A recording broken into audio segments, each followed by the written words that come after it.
अब ये जो टॉपिक आपका बेटा हो क्लास 9th, वैसा ये ना आगे तक काम हो बेटा। ये जो आप पढ़ रहे हैं ना, जो आप 9th 11th 12th जब तक पढ़ोगे तब तक ये प्रॉपर्टी आपको बार बार जरूरत पड़ेगी। जैसा ट्रायंगल वगैरह पढ़ा आपने, आजमन भाई ट्रायंगल पढ़ाना बेटा, त्रिभुज क्या हो है ना, उसका एरिया निकालना। तो ये सोचो कि 8th क्लास में था या 9th में 10th में, जब तक पढ़ोगे तब तक जरूरत पड़ेगी। जैसा ABCD आपने एक बार छोटी क्लास में पढ़ ली, अब जब भी आप किताब पढ़ते होंगे ABCD की जरूरत पड़ती होगी भाई, पढ़ती होगी ना।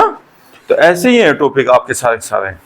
सर्किल अब आप जब तक पढ़ाई करोगे तब तक इसकी जरूरत पड़ेगी भाई। अब जिसका छूट गया वो बार बार फिर से याद करेगा, जिसके थ्योरम एक बार थ्योरम प्रूव कर लिया आपने, अब आपके तो दिमाग में हमेशा हमेशा के लिए चढ़ जाएगा क्योंकि आपने इसे प्रूव कर दिया। और एक बच्चा क्या करेगा, जब उसे जरूरत पड़ेगी सवाल की, वो कहीं से भी अपना टेपी मार देगा, हाँ भाई ये इसको परपेंडिकुलर हो, प्रूव ना करानी, 10 दिन बाद फिर भूल जाएगा, फिर क्वेश्चन करेगा, फिर पढ़ेगा, बस सारी उम्र इसी इसमें चल जाएगी चक्रव्यूह में। इसलिए हम कहें आपको रोज किताब इसीलिए सेल्फ स्टडी है आपको।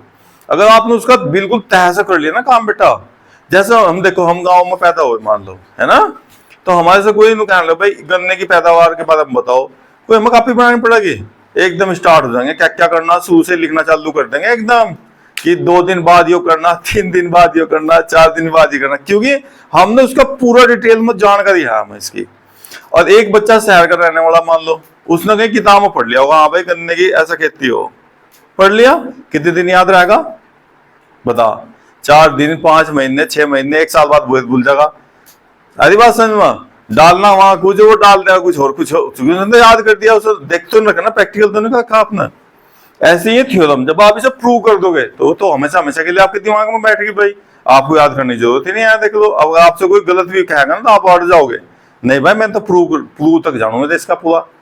अरे बात समझ में, ऐसे ही मतलब आप फिजिक्स भी पढ़ो तो फिजिक्स के हर फॉर्मूला आपको प्रूव करने आने चाहिए, वो अलग बात, आप उसको शॉर्ट में इस्तेमाल कर लो, लेकिन प्रूव ना दिमाग के अंदर रहना चाहिए बेटा उसका, तभी न्यूमेरिकल होंगे, उसके अंदर होते नहीं, कभी नहीं हो सकते, है ना। अब देखो अपनी थ्योरम क्या थी बेटा आज आपकी, ये थ्योरम थी एक सर्किल था, सर्किल में बेटा कोड दे रखी थी, सेंटर से इस पर परपेंडिकुलर दिया हुआ था। देखो यहाँ क्या था गिवन, सर्किल हो, OC क्या था इस पर परपेंडिकुलर 90 डिग्री पे एंगल ऐसे डाल दी लाइन। अब ये क्या था, प्रूव करना था कि जो इस कोड को 2 हिस्सों में तोड़ दे। देखो क्या था थ्योरम, क्या थी बेटा, थ्योरम ये थी अपने पास, सर्किल हो गया, ये कोड होगी बेटा, अब इसलिए कोड मान लो 6 सेंटीमीटर की, कितने सेंटीमीटर की बेटा मान लो 6, ये सेंटर हो गया। तो इसने कहा यहाँ परपेंडिकुलर डाल दिया, परपेंडिकुलर मतलब एंगल कितना बेटा है 90 का। तो इन्होंने कहा जब भी सेंटर से परपेंडिकुलर डालोगे तो ये जो 6 है ना, ये 3 इधर और 3 इधर हो जाएगा, ये रूल है आपका। अब वैसे तो हम सीधा रट्टा मार देते हैं आराम से, लेकिन हम आपको देखो प्रूव करवाओगे, हमेशा हमेशा के लिए आपको फिट हो जाएगा मामला। तो हमने क्या करा, कंस्ट्रक्शन में ये ऐसे मिलाया, ये ऐसे मिला, चुकी हमें जब भी 2 साइड या कोई बराबर करना हो तो 2 ट्रायंगल चाहिए भाई, है ना। तो हमने क्या करा, कंस्ट्रक्शन कर दिया इसका, ज्वाइन AOB कर दिया ज्वाइन। फिर हमारे पास 2 ट्रायंगल आ गए बेटा, एक ट्रायंगल एक ट्रायंगल, हमने 2 ट्रायंगल यहाँ लिख लिए। अब इसमें क्या क्या बराबर ना, देखो OC कॉमन हो गया भाई, ये बताओ OA OB बराबर है क्या भाई, क्योंकि देखो एक ही सर्किल की रेडियस हो, जो भी रेडियस है यो भी सर्किल एक है भाई, 2 तो नहीं है ना, पहिया एक है साइकिल का आपका, तो इसको बराबर होंगे पक्का, कोई डाउट तो नहीं इसमें। ये ध्यान रखना, हमेशा आप बराबर ले सको, कभी भी कहीं भी हो, सर्किल की रेडियस हमेशा क्या कर सको, बराबर ले सको बेटा। तो क्या कर दिया आपने अंशुल भाई, OA बराबर किसके होगा, क्यों बराबर बेटा, क्योंकि रेडियस त्रिज्या है ना, एक ही सर्किल की रेडियस है, इसलिए क्या होंगे दोनों बराबर होंगे भाई। और तीसरी वैल्यू बेटा 90 और ये 90, एंगल लिखो देखो OCA is equal to angle OC, very good. और ये कहां से आया भाई 90 डिग्री बेटा, गिवन, ये इसने दे रखा था कि परपेंडिकुलर डालना, क्या डालना, सेंटर से एकदम परपेंडिकुलर डालना।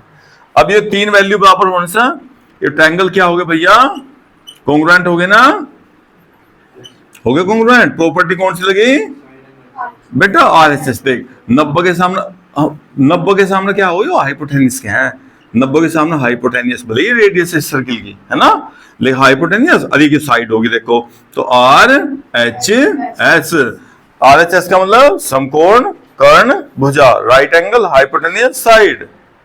एंगल कॉन्ग्रुएंट हो गए, कॉन्ग्रुएंट होते ही आप इनके मालिक हो गए बिल्कुल। तो अब क्या करेंगे, बाय सीपी सीटी, बाय सीपी सीटी लिखो। बताओ क्या इक्वल करना था आपको भाई, हम तो ये साइड के इक्वल करनी थी, लिख दो आराम से भाई, AC equal to BC LOG। हाँ अब इसका मतलब कंफर्म हो गया, जब भी आप 90 डिग्री पर कोई लाइन डालोगे सेंटर से रेडियस इस पर कोड पर इसकी, तो हमेशा से कितने हिस्सों में तोड़ देंगे, 2 इक्वल पार्ट में तोड़ देंगे पक्का, ठीक है ना।